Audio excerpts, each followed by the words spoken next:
ආයිබෝවන් හැමෝටම A-level කුප්පිය අපි අදත් උදෑසනින්ම යන්නේ මේ පාර උසස් පෙළ විභාගයේ තවත් අති විශිෂ්ටයෙක් එක්ක කතා කරන්න. ජෛව පද්ධති තාක්ෂණ වේදයේ විෂය ධාරාවෙන් ගම්පහ දිස්ත්‍රික්කයේ ප්‍රථම ස්ථානය ලබාගත්තු. ඒ වගේම මුළු ලංකාවෙම තුන්වන ස්ථානය දිනාගත්තු චමෝදි හංසිකත් එක්ක තමයි අද අපි කතා කරන්න සූදානම් වෙන්නේ. දිවුලපිටිය ප්‍රදේශයට අද අපිට යන්න තියෙනවා. ඉතින් තව ටික දුරක් ගිහිල්ලා අපි තවත් විස්තර කතා කරමු.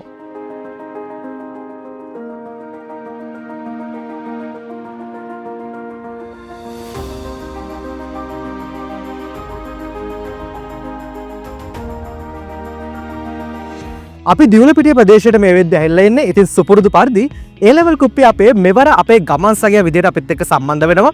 SLT Mobitel Nebula Institute of Technology ආයතනය වා ගණිත තාක්ෂණ වේදයේ විෂය ධාරාවලින් උසස් පෙළ හදාරලා ඉන් අනතුරුව AI robotic data science වගේ ෆීල්ඩ් එකකින් ඉස්සරහට යන්න ඩිග්‍රී එකක් කරන්න ආසාවෙන් ඉන්න කෙනෙක් නම් ඔයාලට පුළුවන්කම තියෙනවා මේ ආයතනයත් එක්ක සම්බන්ධ වෙලා ඔයාගේ ඩිග්‍රී එක හරි විදිහට ප්ලෑන් කරගන්න. ඉතින් අද අපි අතිදක්ෂ අගෙන යන්න අප ටික දුරයි අපිට යන්න තියෙන්නේ. යාගේ ගෙදරට ගිහිල්ලා අද වැඩසටහනේ ඉතුරු විස්තර අපි කතා කරමු.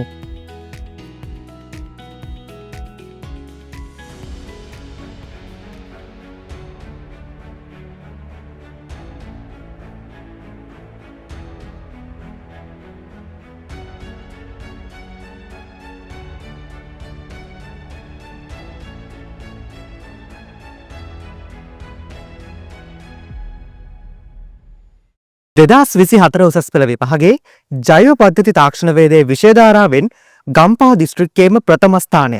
ඒ වගේම දිවයිනෙන්ම තුන්වන ස්ථානය දිනාගත්තු ගම්පහ රත්නාවලී බාලිකා විද්‍යාලයේ ඉගෙනුම ලැබපු චමෝදි හංසිකා අද අපිත් එක්ක මේ විදිහට එකතු වෙලා ඉන්නවා. ඉතින් චමෝදි මම මුලින්ම අහලා දැනගන්න කැමතියි ඇයි උසස් පෙළට ජෛව පද්ධති තාක්ෂණ වේදයේ විෂය ධාරාව තෝරගන්න හේතු වුනේ? මම ඇත්තටම ජෛව පද්ධති තාක්ෂණ වේදයේ විෂය ධාරාවෙන් උසස් පෙළ හදාරන්න හේතුව මම ඒ සයිඩ් එකෙන් ඉස්සරහට යන්න ගොඩක් ආසාවක් තිබ්බා. මගේ ඇම්බිෂන් එක ඒක මට ඇචීව් කරන්න ගොඩක් උදව් වෙන්නේ මේ සබ්ජෙක්ට් ස්ට්‍රීම් එකෙන් ඉස්සරහට ගියපුවාම. ඒක නිසා තමයි මම BST ජෛව පද්ධති තාක්ෂණ වේදයේ විෂය ධාරාව හදාරන්න මූලික හේතු වුනේ. ඒ කියන්නේ පොඩි කාලේ ඉඳන් ආසාවක් තිබ්බා BST විෂය ධාරාව හදාරන්න. ඔව් මගේ හීනෙට යන්න මගේ ඒම් එක ඒ විෂය ධාරාව හැදෑරුවොත් තමයි සක්සස් වෙන්නේ. අපි ඇම්බිෂන් ගැන අද වැඩසටහනේ අවසානයේදී ඔයාලට මතක් කරන්න සූදානම්ින් ඉන්නවා. ඒ වගේම අපි දැනගන්න කැමති වගේ සම්පූර්ණ නම, පාසලේ පවුලේ විස්තර මතක් කරලා එමු. මගේ නම චමෝදි හංසිකා අධිකාරම්. මට මගේ අම්මයි තාත්තයි අක්කයි මට ඉන්නේ. මගේ අම්මයි තාත්තයි ශ්‍රී ලංකා ගුවන් හමුදාවේ විශ්‍රාමික නිලධාරීන් දෙදෙනෙක්. මගේ අක්කා කොතලාවල ආරක්ෂක විශ්වවිද්‍යාලයේ 3 වෙනි වසර ශිෂ්‍යාවක්. ඒ වගේම මේ වැඩසටහන බලාගෙන ඉන්න හැමෝටම පැහැදිලිව දැනගන්නත් එක්ක වගේ රිසල්ට් එක, රෑන්ක් එක, ඉසෙට් ස්කෝර් එක අපි ආයෙත් මතක් කරලා එමු. මම ගම්පහ දිස්ත්‍රික් පළවෙනි ස්ථානයේ වගේම ලංකාවේ 3 වෙනි ස්ථානයේ ජෛව පද්ධති තාක්ෂණ විෂය ධාරාව ඔස්සේ ගන්නවා. මගේ ඉසෙට් ස්කෝර් එක 2.7යි 2.3යි.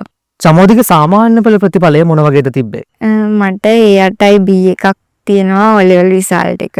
සාමාන්‍ය පෙළ අවසන් කරලා උසස් පෙළට ජෛව පද්ධති තාක්ෂණ වේදයේ විෂය ධාරාව ඔයා තෝරගන්න උසස් පෙළ විභාගයට මුහුණ දෙන්න.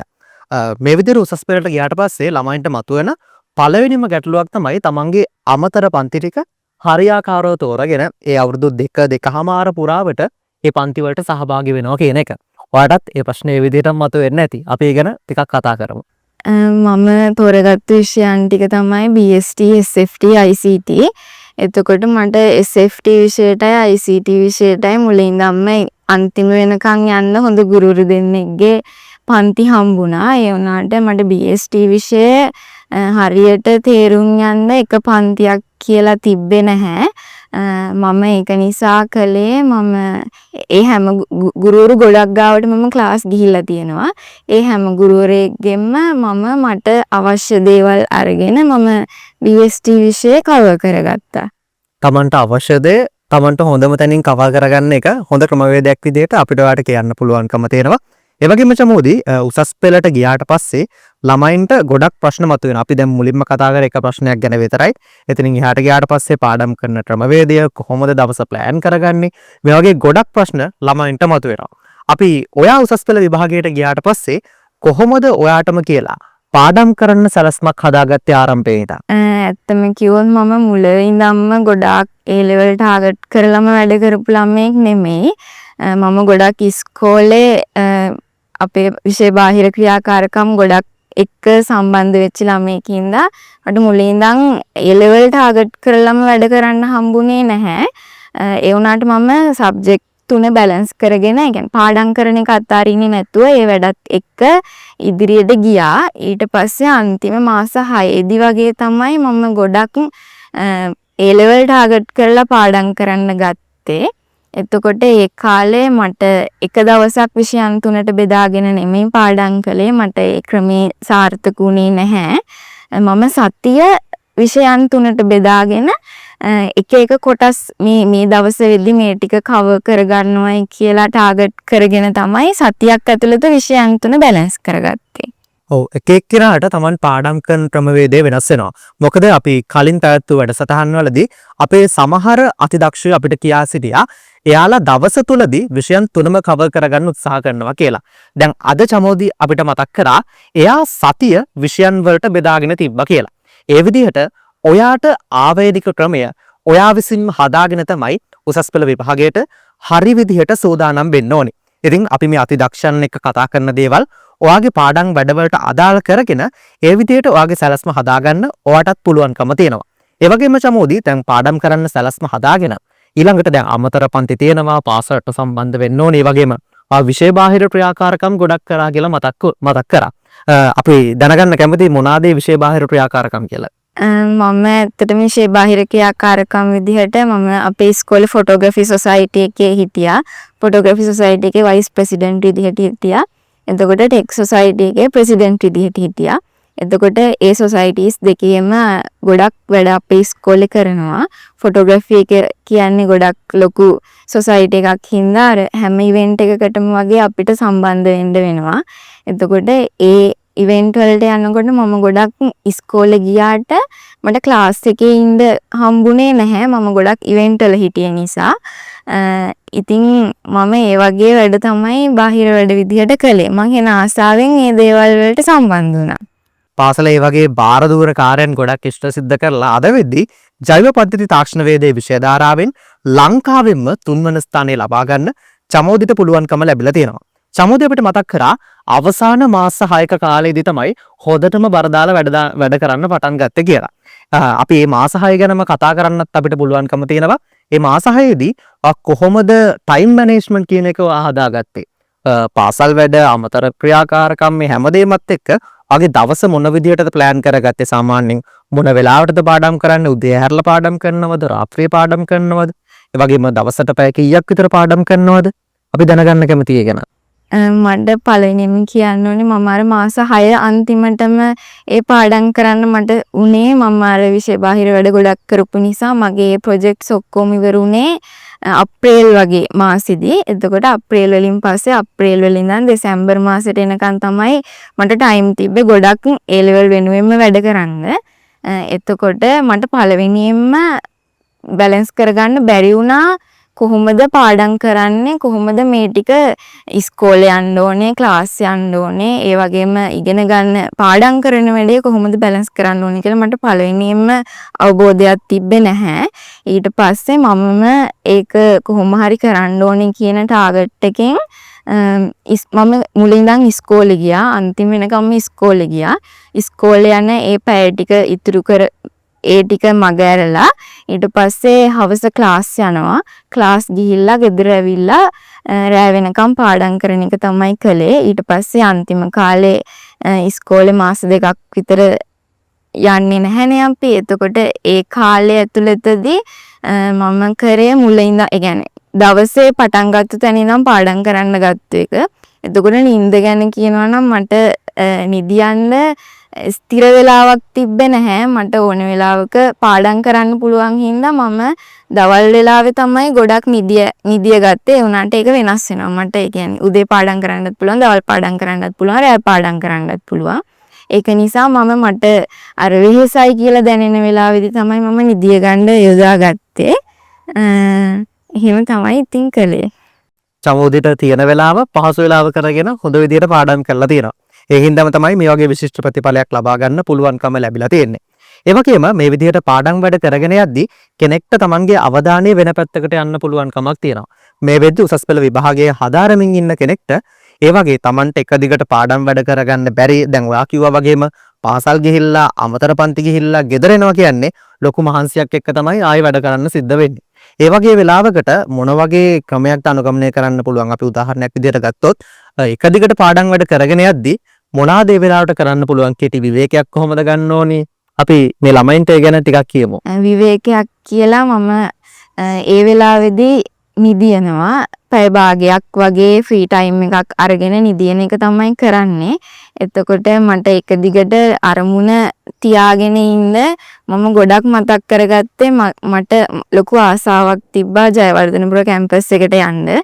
අපේ ටෙක්ස් ට්‍රීම් එකෙන් යන්න පුළුවන් හොඳම කැම්පස් එක ජයවර්ධනපුර කැම්පස් එක.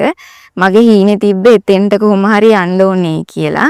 මම ඒක තමයි ගොඩක් ටාගට් කරලා තිබ්බේ. එතකොට මම විෂන් බෝඩ් විෂුවලයිසේෂන් ඒ වගේ දේවල් පාවිච්චි කරපු ළමෙක්. එතකොට මගේ හැමතැනම වගේ විෂන් බෝඩ් එකේ තියෙන ජයවර්ධනපුර කැම්පස් එක ඒකේ ඩිග්‍රියක් අරන් ඉන්නවා වගේ ෆොටෝස්. එතකොට මම ගොඩක් විෂුවලයිසේෂන් කරලා තියෙනවා මම මේ කැම්පස් එකට යන විදිහ ගැන.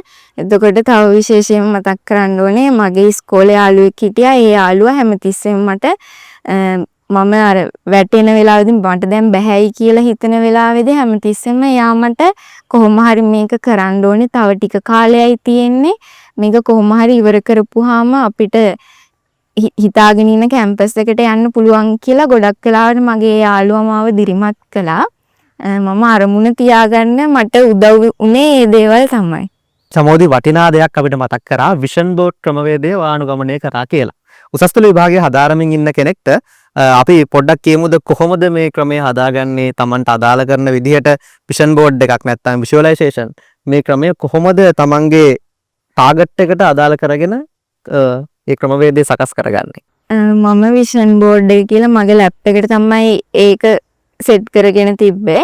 මගේ විෂන් බෝඩ් එකේ තිබ්බේ ජයවර්ධනපුර කැම්පස් එකේ ෆොටෝස්. එතකොට මම ආස කැරක්ටර් එකක් ඉන්නවා ඒ කැම්පස් එකේ ටෙක් වලින් ඉස්සරහට ගියපු ඒ කැරක්ටර් එකේ ෆොටෝස් දාලා. එතකොට තව පේපර්ස් වල හයි මාක්ස් අරන් තියෙන ෆොටෝස්, ඒ වගේම අර ස්ටඩි පැත්තෙන් ඉස්සරහට යන්න උදව් වෙන ෆොටෝස් ගොඩක් දාලා තමයි මම විෂන් බෝඩ් එක හදලා තිබ්බේ.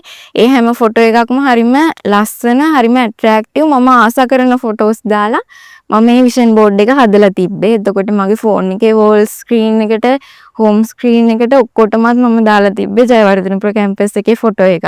එතකොට මං දකින්න තැන කැම්පස් එකේ ෆොටෝ එකක් තිබ්බ හින්දා මගේ අර ඌමනාව ආසාව ගොඩක් අර මතක් වෙනවා හැමතිස්සෙම ඒව දකිද්දි මම කොහොම හරි මෙතෙන්ට යන්න වැඩ කරන්න ඕනේ කියලා. කොච්චර වැඩත් එක්ක හිටියත් ඒ හීනේ නිතර දෙවේල දකින්නකොට ඒ වෙනම වැඩ කරන්න අනිවාර්යෙන් හිතෙනවා. ඉතින් ඔයාටත් පුළුවන්කම තියෙනවා මේ ක්‍රමවේදයන් අනුගමනය කරන්න. ඒ වගේම චමෝදි මම ඔයාගෙන් දැනගන්න කැමතියි ඔයාගේ විෂයන් තුන BST, SFT ඒ වගේම ICT. මේ විෂයන් තුන මේ වෙද්දිත් හදාරන කෙනෙක් ඉන්නවා නම් ඒ හැමෝටම අපි විෂයන් තුන ගැන කෙටි පැහැදිලි කිරීමක් කරමුද මේ විෂයන් තුනට කොහොමද වැඩ කරන්න ඕනි කියලා. SFT විෂය ගත්තොත් SFT විෂය කියන්නේ කෙමිස්ට්‍රි, ෆිසික්ස්, බයෝ, මැත්ස් වගේ ඔක්කොම සබ්ජෙක්ට් ටිකේ අනුකලන, ඒ කියන්නේ පොඩි මිශ්‍රණයක් වගේ එකක්. බයෝ මැත්ස් ස්ට්‍රීම් වල තරම් ලොකුවට ඩීප් යන්නේ නැති වුණාට අපිටත් යම් කොටසක් ඒ විෂයන් වලින් ඒ එක සබ්ජෙක්ට් එකක් ඇතුළට දාලා අපිට උගන්වනවා. එතකොට BST ගැන කිව්වොත් BST වල තියෙන්නේ අපේ ජෛව පද්ධති තාක්ෂණ වේද, ඒ කියන්නේ අපේ අවට පරිසරය ගැන ඉගෙන ගන්න. පරිසරයත් එක්ක තාක්ෂණය කොහොමද අපි භාවිතා කරන්නේ කියන එක, කාලගුණය කියන තැන ඉඳන් ඩීප් යනවා ඉස්සරහට එක එක විෂය ධාරා ඔස්සේ.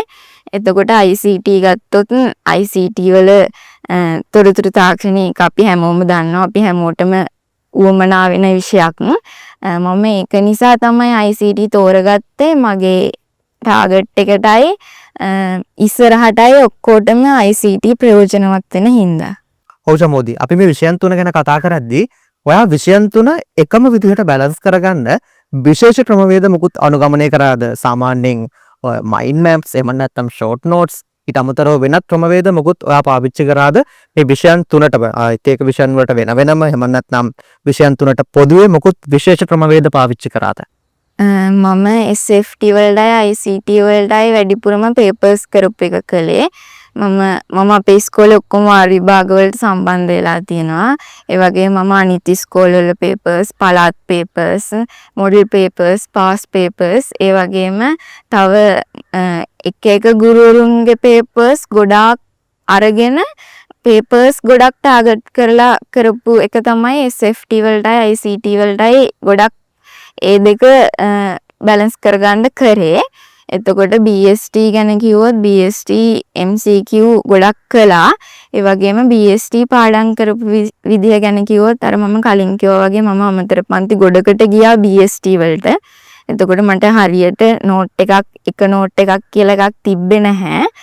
අපේ ඉස්කෝලේ නෝට් එක මගේ සම්පූර්ණයි. මම ඉස්කෝලේ ගියපු නිසා මුලින් ඉඳන්ම මම කරේ ඉස්කෝලේ නෝට් එකට අර අමතර පන්ති වල නෝට් වල ඉස්කෝලේ නෝට් එකේ නැති විශේෂ කරුණු තියෙනවා නම් ඒ විශේෂ කරුණු ඇඩ් කරලා ඉවර වෙලා එක ෆුල් නෝට් එකක් හදාගත්ත එක. ඒ නෝට් එක තමයි පාඩම් කළේ. එතකොට විශේෂයෙන්ම කිව්වොත් මට පොතක් දිහා බලාගෙන පාඩම් කරන්න හරි අමාරුයි. මට එතකොට ගොඩක් නිින්ද යනවා. ඒක නිසා මට ලියලියා පාඩම් කරන්න තමයි ගොඩක් පුළුවන්. මම ඒක නිසා ලියලියා පාඩම් කරපු එක තමයි ගොඩක් කළේ. පේපර්ස් කරද්දී පේපර් එක කරලා ඒ පේපර් එකේ ඩිස්කෂන් වීඩියෝ එකක් තියෙනවා නම් අනිවාර්යෙන්ම ඒක බලලා ඒක කියන හැම පොයින්ට් එකක්ම ලියපු එක කරේ. මට ඒ ලියන එකෙන් ගොඩක් මතක හිටියා. චමෝදි පාසලේ හැම වාර විභාගයකටම සහභාගී වුණා කිව්වා. අපි මතක් කරමු කොහොමද වාර විභාගවල ආරම්භයේ ඉඳන් අවසාන වෙනකන් ලකුණු තිබ්බේ? වැඩි වුණාද, මැදදී අඩු වුණාද? කොහොමද ලකුණු පිළිවෙල තිබ්බේ? ඇත්තටම මගේ පළවෙනි වාරේ ඉඳන් 13 අන්තිම වාරේ වෙනකන් 75න් උඩ කියන රේන්ජ් එකේ මගේ තිබ්බා. ගොඩාක් ලකුණු, ඒ කියන්නේ 90න් උඩ වගේ ලකුණු කවදාවත් තිබ්බේ නැහැ. ඒ වුණාට 75යි 90යි අතර රේන්ජ් එකේ හැමදාම ලකුණු තිබ්බා. කවදාවත් අඩු වැඩි වීමක් උනේ නැහැ. ඒ මට්ටමේම තමයි හැමදාම තිබ්බේ ලකුණු. කොච්චර බාහිර වැඩත් එක්ක එකතු වුණත් 75ට වඩා අනිවාර්යෙන් වාර විභාගවල ලකුණු පවත්වාගෙන ගිහිල්ලා තියෙනවා. ඒ වගේම චමෝදි ඔයා නිතරම මතක් කරා දිගින් දිගටම පේපර්ස් කරා කියලා. ඔයා BST විෂය ධාරාවට අදාළව කොහොමද පාස් පේපර්ස් කරේ? කොච්චර කාලයක පාස් පේපර්ස් කරාද? පාස් පේපර්ස් නැවත නැවතත් එකම පාස් පේපර්ස් කරාද? මම පාස් පේපර්ස් එක වටයක් කරලා ඉවර වෙලා ඒ කියන්නේ MCQ structures එසේනේ තියෙන්නේ. එක සැරයක් full paper එක කරලා තියෙනවා. එතකොට ආපහු කරද්දි මම MCQ විතරයි ආපහු කරේ. එතකොට ගොඩක් අර කලින් වැරදිච්ච ඒවා ආපහු සැරයක් කරද්දි හරියනවා. ඒවා තේරෙනවා. ඒ නිසා වැඩි වාර ගණනක් කළේ MCQ විතරයි. ඒ පාස් පේපර්ස්. එතකොට මම තව පේපර් ක්ලාස් වලට වෙනම ගියා. ඒ පේපර් ක්ලාස් වල තියෙන පේපර්ස් එහෙම ගොඩක් කළා. එතකොට ඒවා ඩිස්කෂන් තිබ්බා. ඒ ඩිස්කෂන් වලටත් මම හැමදාම සම්බන්ධ වෙලා ඒවත් අර ඩිස්කෂන් තිබ්බත් මම ඒවත් හැමතිස්සෙම කියන පොයින්ට් එක කොලේක ලියා ගන්නවා. මට ඒ ලියන එකෙන් තමයි ගොඩක්ම ඒව මතක හිටියේ. ඒ වගේම SFT විෂය ගැනත් අපි මතක් කරමු. SFT විෂයත් ගත්තොත් මම පාස් පේපර්ස් කරන එක තමයි ගොඩක් කළේ. මොකද මම අර ගොඩක් ඉස්කෝලේ බාහිර වැඩ එක්ක නිරත වෙලා හිටිය හින්දා මට පාඩම් කරන එක එච්චර සාර්ථක උනේ නැහැ SFT විෂයට. මම ඒක නිසා පේපර්ස් කරලා ඒ විෂය ගොඩක් ඒ විෂය ඉදිරියට ගත්ත පාස් පේපර්ස් කරලා මොඩල් පේපර්ස් කරලා පේපර්ස් තමයි SFT විෂයට නම් මම ගොඩාක්ම කරේ. කොහොමත් SFT විෂය ගණන් හදන්න තියෙන විෂයක්. පාඩම් කරන්න බෑ. කොහොමත් ඒකේ ගණිත ගැටලු විසඳලමයි අපේව තේරුම් ගන්න ඕනේ. ඉතින් ඒක නිසා මට පාස් පේපර්ස්, මොඩල් පේපර්ස්, අනිත් පේපර්ස් ඔක්කොම කරපු එකෙන් SFT විෂයට ගොඩක් ලොකු දායකත්වයක් හම්බුණා. ඒ වගේම ICT විෂයත් ගොඩක් පාස් පේපර්ස් කළා. මම පේපර් ක්ලාස් හැමදාම වගේ ගියා. ඒව මොකක් හරි ICT විෂය කියන්නේ දවසින් දවස අලුත් වෙන විෂයක්. එතකොට අලුත් කරුණක් හම්බුනොත් මට තේරෙන්නේ නැති කරුණක් තිබ්බොත් මම හැමදාම ගිහිල්ලා අපේ මැඩම්ගෙන් අහලා ඒක කොහොම හරි විසඳ ගන්නවා. මම වෙන කොහේ හරි ප්‍රශ්නයක් දැක්කොත් ඒ කියන්නේ අපේ සබ්ජෙක්ට් එකට පිටින් එහෙම දේවලුත් අපේ ICT විෂය ඇතුළේ තියෙනවා. අපේ පේපර් එකට දාන්න පුළුවන් දේවල්. එහෙම දේවල් හම්බුණත් මම ඒ දේ निराකරණය කරගෙන ඉස්සරහට ගියා අපේ මැඩම්ලාගෙන් අහගෙන. චමෝදි සඳහන් කළා වගේම උසස් පෙළ හදාරන ඔයාලටත් අවශ්‍ය කරන සියලුම පසුගිය විභාග ප්‍රශ්න ඒ වගේම අනුමාන ප්‍රශ්න පත්‍ර කට්ටල ඔයාගේ ගෙදරටම ගෙන්න ගන්න පුළුවන්කම තියෙනවා අපේ A level කුප්පි ස්ටෝර් එකෙන්. මේ වෙද්දි පොත් වර්ග 2500කට අධික සංඛ්‍යාවක් තියෙන ලංකාවේ විශාලතම උසස් පෙළ පොත්පත් එකතුව තියෙන ස්ටෝර් එක තමයි A level කුප්පි ස්ටෝර් කියන්නේ. ඉතින් ඔයාගේ පොත් ඕඩර් එක අදම ගෙදරට ගෙන්න ගන්න තිරේ දිස්සන මේ නම්බර් එකට කෝල් එකක් හරි WhatsApp message එකක් හරි දාන්න. අද වැඩසටහන ආරම්භයේදීම චමෝදි අපිට මතක් කරා ජෛව පද්ධති තාක්ෂණ වේදයේ විෂය ධාරාව තෝරගත්තේ පුංචි කාලේ ඉඳන් එකම ටාගට් එකක් තිබ්බ හින්දා කියලා. අපි දැන් අහලා දැනගන්න කැමති මොකක්ද ඒ විදිහට තිබ්බ ටාගට් එක? මම ඇත්තටම අපේ රටේ හරිතාගාර කන්සෙප්ට් එක ඩිවෙලොප් වෙනවා නම් ගොඩක් ආසා කෙනෙක්. ඒ මතයට මම ගොඩක් පෞද්ගලිකව ආසා කරනවා. අපේ රටේ හරිතාගාර කන්සෙප්ට් එක ගොඩක් දියුණු නැහැ. හරිතාගාර කියලා දෙයක් අපේ ලංකාවේ නැහැ ඇත්තටම. තියෙන්නේ ආරක්ෂිත ගෘහ තුල භෝග වගාව කියන කන්සෙප්ට් එක විතරයි. මට ආසයි ලංකාවේ හරිතාගාර කන්සෙප්ට් එක දියුණු කරලා ඒක අපේ ලංකාව ඇතුළේ තියනවා දකින්න මම ගොඩක් ආසයි. මට ඒක තමයි තිබ්බ ඩ්‍රීම් එක මේ විෂය ධාරාව තෝරගන්න. ඒකට මේ විෂය ධාරාවෙන් ගොඩක් අධ්‍යාපනික කටයුතු වගේම ගොඩක් දැනුම හම්බෙනවා මේ විෂය ධාරාව තුලින්. ඒක නිසා තමයි මම මේ විෂය ධාරාව මගේ ඒ හීනෙට තෝරගන්න හේතුව. මං හිතන්නේ දැන් ඒ හීනෙට හරියන පාර කැපිලා තියෙන ඔයාලට තියෙන ඉස්සරහට ඒ සියලු වැඩ කටයුතු ඒ විදිහට කරගෙන යන්න. ඉතින් අපි ප්‍රාර්ථනා කරනවා ඔයාගේ ඒ අරමුණ ඒ විදිහටම ඉෂ්ට සිද්ධ කරගන්න හැකියාව ධෛර්ය ශක්තිය ලැබෙන්න කියලා. ඒ වගේම අපි දැනගන්න කැමති කොහොමද විභාගයට දැන් සූදානම් වෙන අතරතුරේදී කෙනෙක්ට ස්ට්‍රෙස් එකක් එන්න පුළුවන්. දැන් ඔයා වගේ කෙනෙක්ට ගොඩක් වැඩ කරපු කෙනෙක් ඔයා. එහෙම කෙනෙක්ට මානසික පීඩනයක් වගේ දෙයක් ආවොත් මොන වගේ දෙයක්ද අපිට කරන්න පුළුවන්කම තියෙන්නේ? මොකද මේ වෙද්දී උසස් පෙළ ඔයාගේ විෂය ධාරාවම හදාරන කෙනෙක්ට ඔයා වගේම තවත් වැඩ කරමින් ඉගෙන ගන්න කෙනෙක්ට ඒ වගේ ප්‍රශ්නයක් තියෙනවා නම් ඒ විසඳුමක් මොකක්ද අපිට දෙන්න පුළුවන්? මම ගොඩක් වෙලාවට සින්දු අහනවා. ඒ වගේ ගොඩක් ස්ට්‍රෙස් වගේ දැනුන වෙලාවට. එහෙම නැත්නම් මම ගොඩක් කලේ මගේ යාළුවොත් එක්ක කතා කරපු එක. යාළුවොත් එක්ක කතා කරද්දී ගොඩක් ස්ට්‍රෙස් රිලීස් වෙනවා. කට්ටියත් එක්ක කතා කරද්දී සතුටෙන් කතා කරන්න පුළුවන්. මගේ යාළුවෝ මට ඒකට ගොඩක් උදව් කළා. මගේ කියන්නේ ටෙක්ස් ස්ට්‍රීම් එකේම ඉන්න යාළුවෝ නෙමෙයි අනිත් සබ්ජෙක්ට් ස්ට්‍රීම් වල ඒව හදාරන යාළුවොත් මට ගොඩක් ඒ වගේ වෙලාවල් වලදී සපෝට් කරලා තියෙනවා මාත් එක්ක කතා කරලා. ජෛව පද්ධති තාක්ෂණ වේදයේ විෂය ධාරාව ගැන අපි කතා කරද්දී BST විෂයට ප්‍රායෝගික ක්‍රියාකාරකම් වලට මුහුණ දෙන්න ඔයාලට සිද්ධ වෙනවා. කොහොමද මේ ටිකට ඔයා සූදානම් වුණේ විභාගයට කල් තියලා අමතර පන්ති වලින් සහයෝගයක් ලැබුණාද නැත්නම් පාසලෙන් වැඩි සහයෝගයක් ලැබුණාද? අපි ඒ ගැන මතක් කරමු. මට පාසලෙනුයි අමතර පන්ති වලිනුයි දෙකෙන්ම ප්‍රැක්ටිකල් වලට ගොඩක් ලොකු සහයෝගයක් හම්බුණා. විශේෂයෙන්ම පාසල ගැන කිව්වොත් අපිට පාසලේ එක දින දාලා මේ දවසට මේ ප්‍රැක්ටිකල් කරනවා මේ දවසට මේ ප්‍රැක්ටිකල් කරනවායි කියලා විෂය උගන්වන කාල සීමාවෙදිම අපිට ගොඩක් ප්‍රැක්ටිකල් කෙරෙව්වා. ඒ වගේම A level විභාගය ඉවර වෙලා ප්‍රැක්ටිකල් වලට වෙනම දවස් දාලා අපිව ගෙන්නලා අපිට ඒ අවශ්‍ය පහසුකම් සලසලා දුන්න ප්‍රැක්ටිකල් කරන්න. ප්‍රැක්ටිකල් එක්සෑම් එකට ගිහිල්ලා බය නැතුව ඒකට ෆේස් කරන්න අපිට ඉස්කෝලෙන් ගොඩක් ප්‍රැක්ටිකල් කරෝලා අපිට ඒකට අවශ්‍ය සහයෝගය දුන්නා. ඒ වගේම අපේ ප්‍රැක්ටිකල් තියෙනවා B1 B2 ස්පොට් කියලා 3ක්. ඒ 3ටම ඉස්කෝලෙන් ගොඩක් ලොකු සහයෝගයක් හම්බුණා. ඒ වගේම මම ගියපු අමතර පන්ති වලින් මම අර කලින් කිව්වා වගේ මම ස්පොට් වලට එක ගුරුවරයෙකුයි B1 B2 පරීක්ෂණ එව්වට වෙන ගුරුවරයෙක්ගේ ක්ලාස් ගියේ. ඒ ක්ලාස් දෙකෙන්ම මට ගොඩක් උදව් වුණා මේ BST ප්‍රැක්ටිකල් වලට. ඒ වගේම මේ විදිහට වැඩ කරගෙන ඇහිලා සියලුම කටයුතු වලට සූදානම් වෙලා විභාගයේ අවසාන මාසයේ දින කීපයට ලං වෙනවා. කොච්චර සූදානමක් තිබ්බත් අවසාන දින කීපෙදී කොහොමද වැඩ කරන ක්‍රමය කියලා මත ඔයාගේ විභාගයේ තීරණය වෙන්නත් පුළුවන්කම තියෙනවා.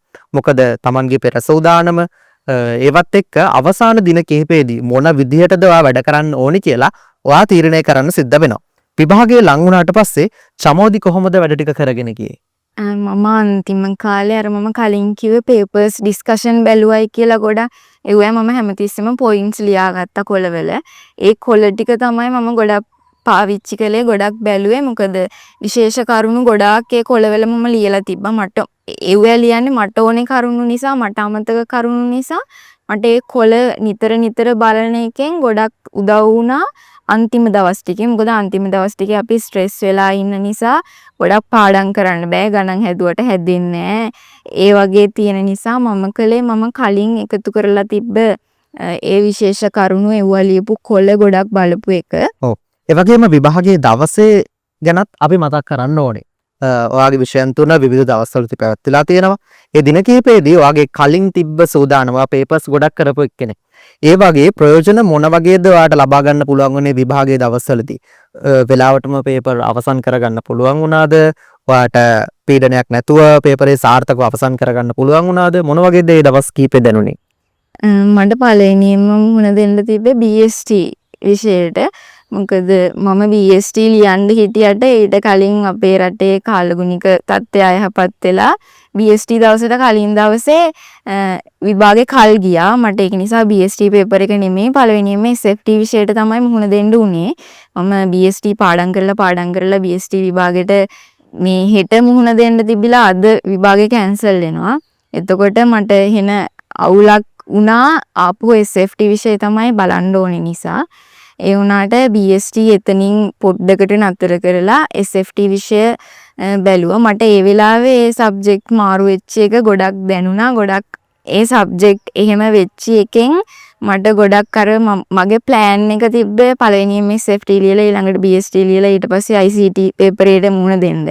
මගේ ප්ලෑන් එක වෙනස් වුණා. ඒ වුණාට මම ඒක කිසිම අභියෝගයක් කරගන්නේ නැතුව මම කොහොම හරි SFT විෂය කොහොම හරි කරනවා මේ දවස් ටිකේ. ඒක ටාගට් කරලා ඊට පස්සේ වැඩ කරන්න ගත්තේ. විභාගේ කල් යන්න කලින් පළවෙනියෙන්ම BST ලියන්න තිබ්බ දවසේ එදා රෑ විභාගේ කල් ගියපු වෙලාවේ මට ගොඩක් ස්ට්‍රෙස් වගේ දැනුණා. මං කොහොමද මේක කරගන්නේ? දැන් මම මෙච්චර මේ කියන්නේ අර පිරෙන්නම පාඩම් කරලා වගේ හිටියේ. දැන් මට ආපහු සැරයක් ඒක හැමම පාඩම් කරන්න වෙනවනේ කියලා හැඟීමක් ආවා. මොකද BST විෂය අපේ අන්තිමටම කල් ගියා. අන්තිමටම තිබ්බේ BST ඊට පස්සේ. ඒක හින්දා මට එතනින් මනස හදාගන්න ටිකක් මට අම්මා ගොඩක් උදව් කළා. කමක් නැහැ. අම්මා වගේම ගුරුවරු ගොඩක් අපේ ස්ට්‍රීම් එකේ වීඩියෝස් දාලා ගොඩක් ළමයින්ට උදව් කළා. දැන් ඒක ගැන හිතන්නේ නැතුව ඊළඟ විෂයට ලෑස්ති වෙන්න කියලා. ගොඩක් ඒ දවසේ නම් ස්ට්‍රෙස් වුණා. කොහොමද විෂය වෙනස් වුණාම ඒක කරගන්නේ කියන එක ගැන. ඒ වගේ නොසිතන අභියෝග වලට අපිට නොසිතන වෙලාවක මුහුණ දෙන්න සිද්ධ වෙනවා. චමෝදි කෙසේ වෙතත් අද වෙද්දී 2024 උසස් පෙළ විභාගයේ ජෛව පද්ධති තාක්ෂණ වේදයේ විෂය ධාරාවෙන් ගම්පහ දිස්ත්‍රික්කයේ ප්‍රථම ස්ථානයත් ඒ වගේම මුළු දිවයිනේම තුන්වෙනි ස්ථානයක් ලබා ගන්න පුළුවන්කම ලැබිලා තියෙනවා. චමෝදි අපිට වැඩසටහනේදී මතක් කරා එයාගේ අනාගත බලාපොරොත්තුව තියෙනවා හරිතාගාර කන්සෙප්ට් එක ලංකාවේ ඉස්සරහට අරන් යන්න. ඒ වගේම චමෝදි දැන් විශ්වවිද්‍යාල වරම් ලබා ගන්න පුළුවන්කම තියෙනවා. අපි දැනගන්න කැමති විශ්වවිද්‍යාලයේ වගේම මොන උපාධියද හදාරන්න බලාපොරොත්තු වෙන්නේ? මම ජයවර්ධනපුර විශ්වවිද්‍යාලයේ තාක්ෂණික පීඨයේ BBST Bachelor of Biosystem Technology degree තමයි ඉස්සරහට හදාරන්න බලාපොරොත්තු වෙන්නේ. ඒ වගේම ඒක ස්පෙෂලායිස් කරන්න පුළුවන් කැටගරිස් 3කට. ඒක කැටගරයිස් කරන්නේ GPA එක අනුව. ඒ වුණාට මං ආසයි ඉන්ඩස්ට්‍රියල් බයෝසිස්ටම් ටෙක්නොලොජි ස්පෙෂලායිස් කරන්න. ඒක ස්පෙෂලායිස් කරන්න හම්බෙන්නේ ඒ වුණාට මගේ GPA එකත් එක්ක මම ඒ වුණාට ඒකත් ඇචීව් කරගන්න බලාපොරොත්තු වෙනවා. අවසාන වශයෙන් චමෝදි අපි මේ බලන් ඉන්න හැමෝටම උසස් පෙළ විභාගයට මුහුණ දෙන්න ඉන්නේ. ඒ වගේම අලුතෙන්ම 2027 උසස් පෙළ විභාගය සඳහා මුහුණ දෙන්න ආරම්භ කරන මේ සියලුම කණ්ඩායම් ආවරණය වන විදිහට අපි උපදේශයක් අරන් යමු. මොන වගේ ක්‍රමවේදයක්ද මෙයාලා අනුගමනය කරන්න ඕනේ? මොන විදිහටද උසස් පෙළ විභාගයට එයාලා සූදානම් වෙන්න ඕනේ? පළවෙනියෙන්ම මට ඒම් එකක් තිබ්බ හින්දා මම ඒක ඇචීව් කරගන්න තමයි ඒ ලෙවල් කරේ. එතකොට මම ඒක මතක් කරගෙන ඒ අරමුණ ඔස්සේ තමයි ගියේ. මම අරමුණ අමතක කරන්නේ නැතුව මම කොච්චර ඉස්කෝලේ වැඩ කළත් ඉස්කෝලේ බාහිර ක්‍රියාකාරකම් වලට සහභාගී වුණත් මගේ ඒම් එක තිබ්බ නිසා මම ඒක වෙනුවෙන් තමයි වැඩ කළේ. ඒක කවදාවත් අමතක කරන්නේ නැතුව. මට ඒ වගේම මාව මොටිවේට් කරන්න මට ගොඩක් යාළුවෝ හිටියා. ඒ යාළුවන්ගේ මොටිවේෂන් එකත් එක්ක මම මේ තැනට ඇවිල්ලා ඉන්නවා. මට කියන්න තියෙන්නේ ඉස්සරහට එලෙවල් කරන්න ඉන්න නංගිලා මල්ලිලාට ඔයාලට අරමුණක් තියෙනවා නම් අරමුණ අමතක කරන්න නැතුව අන්තිම වෙනකම් මතක් කරගෙන අම්මගේ තාත්තගේ හීන අමතක කරන්නේ නැතුව ඒ වෙනුවෙන් වැඩ කරන්න. කොච්චර මගදී අතාරින්න හිතුණත් ඒක අතාරින්නේ නැතුව තමන්ගේ හීන වෙනුවෙන් යන්න. තමන්ගේ අරමුණ තමයි ඒකට ගොඩක් ලොකු හේතුවක් වෙන්නේ. ඔයත් කොච්චර බාහිර වැඩ කරත් එකම අරමුණක් වෙනුවෙන් ඔයාගේ වැඩ ටික කරගෙන යන්න. චමෝදි වගේම ඊටමත් ඉහළ ප්‍රතිඵලයක් ලබා ගන්න ඔයාලට පුළුවන්කම තියෙනවා. ඒ වගේම ඔයාලා කරන බාහිර වැඩවල අමතර ක්‍රියාකාරකම් වල මේ සියලුම දේවල් වල වටිනාකම ඔයාලට ලබා ගන්න පුළුවන් වෙන්නේ මේ වගේම උසස් ප්‍රතිඵලයක් උසස් වල විභාගයේදී ඔයාලා ලබා ගත්තොත්ම විතරයි.